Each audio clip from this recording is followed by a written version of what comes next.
Ryan, thanks for joining me. We're literally a few minutes after the first ever Elite League draft. I mean, that was fascinating to watch. You happy with how it went? Yeah, I think we were in such a kind of crappy position because we had the first pick, which is great, but we knew Nottingham wanted Bounds, and we knew that we were looking in different avenues. So it made sense to trade that pick and then move from 16 to 7. That was a big jump. And it opened up Ben Davies and Peacock and Haywood. I think those are pretty good forwards to get. Also getting Josh Batch there. So I think overall it went really pretty well.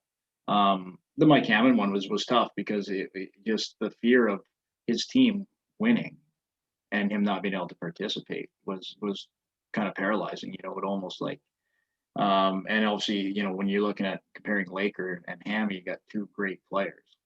So we just kind of wanted to take the safe bet in a sense.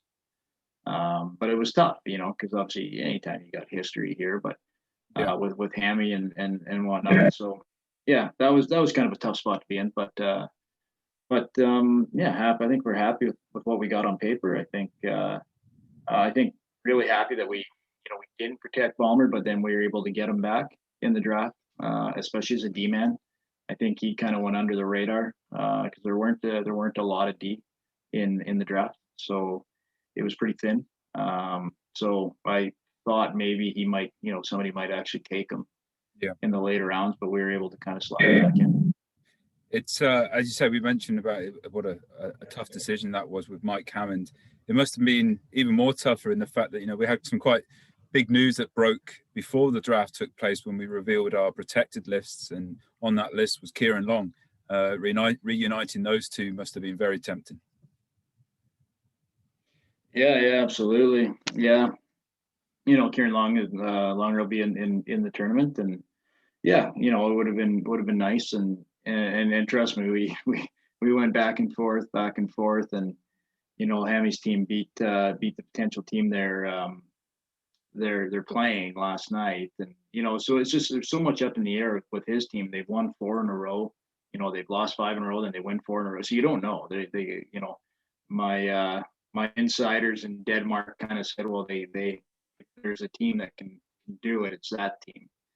His team can show up and be very, very good. So it just, I don't know. It was just I just kept visualizing not having anybody for that pick, and Hammy's team, and so it was a tough one. But I mean, ultimately, like you got Ben Lake, who's an awesome player, been around the league. We've seen what he can do, so we're super excited to get Laker.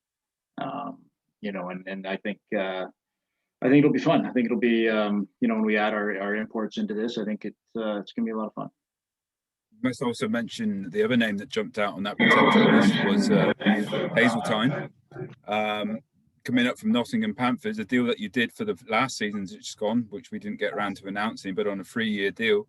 I've spoken to a few Nottingham fans, and they're not happy with this deal. They really think they've let one get away there. Well, we don't know what the import level is going to be. We don't know if it's going to stay or go down, and but at the end of the day, we love that we got Jake and Ludo, Jake, sorry, and Finns, and we got Sully, and we had Bombs, and we felt like we could maybe start developing another British defenseman. And Hazeldine came very highly recommended from Corey Nielsen. Obviously we didn't have a lot of footage on him. He hasn't played a whole lot at this level, but we're super excited for the player we have, for the player we think he's going to be, and we have him for 2 more seasons. We signed him to a 3-year deal. Obviously, this one didn't really work out, but we have him for 2 more years. So we gotta develop him, and much like a young Zach Sullivan that I had years and years ago in Glasgow. We just feel like he's got so much upside, and we're excited to work with him.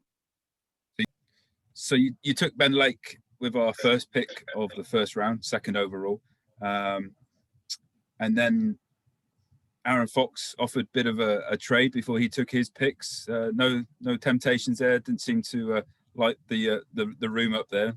I thought it was quite kind of shows what he thinks of Matthew Myers, really, and the fact that he was sort of then went and picked Myers. Yeah, no, I mean, I think I looked at it, but we didn't have a whole lot. We didn't have a whole lot of real estate to give up. We were we had a pretty good plan at 7, 8, and 10. And to be honest, I thought for sure because of the lack of depth in defensemen, I thought Sheffield were going to go back to back defensemen. So we didn't really have Batch in our plans because we thought he would have been off the table and Swins. Yeah. We were going to take. I think the original plan was if we would take the best available defenseman out of those, if they were available, but we never thought they would be. So I was surprised when he went for Mizey, because Mizey was obviously on our short list as well. And so there was a bit of juggling there going on after they took Mizey, because I think we all thought the D-men would just kind of go, the 3 D-men Jones. Swindle, Harrison, Batch, he would go right away. But Foxy threw us for a loop with the Mizey pick. And then was Ben Davies. This is a name that keeps popping up for a lot of Storm fans. You've got history with Ben Davies. He's a fantastic player. He shows up and he'll give you 100% every single night, and a quality player as well. Looking forward to watching him in Storm colours. Yeah, we liked Davies. We liked Lewis Hook. We liked Peacock. Haywood, obviously wanted to. We made sure that he was able to come, and he's got the young family there, so it's been good. I mean, when I look at it, there's very few guys that haven't played for me at some point on this team, so that's going to make it a little easier. There's quite a few guys on my list that I have coaching experience with, so I think that's kind of nice, and that's familiar, and they're kind of familiar with me, and I think that's going to go a long way in such a short-term tournament. I was going to ask you that because it is a short build-up. You don't have much time with the guys beforehand, and there's a lot of names that you've drafted and who are already on the protected list who have played a lot together beforehand. So the chemistry will hopefully be there pretty quickly.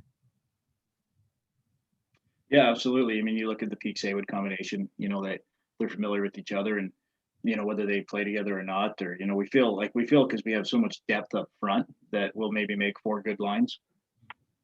But it doesn't really matter when you look at it. 1, 2, 3, and 4. They're all quality.